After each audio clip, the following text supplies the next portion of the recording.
တရားတွေကိုလက်နဲ့ဖမ်းပြီးစိတ်ကူးနဲ့ပုံဖော်နေသူပါ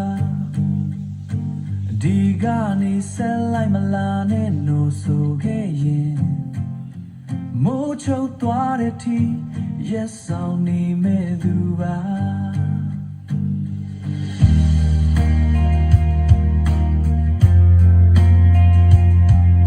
အချိန်တွေတစ်ပြေးပြေးလွန်သွားပေမဲ့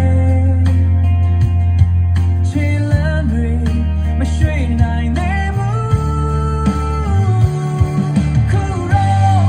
နေပြန်မလာတော့ဘူးအရှင်လျာလေးမဆောင်နေစေနာမိုးတွေလည်းရွာနေတာမရက်တော့ဘူးနေပြန်လာမယ့်ချိန်ကိုဆောင်နေတဲ့ငါမင်းထားခဲ့တဲ့ပြုံးလေးတွေတစ်ခုချင်းလိုက်ကောင်းရင်စိတ်ကူးထဲမှာပြုံးမိလိုက်တယ်လို့ပဲ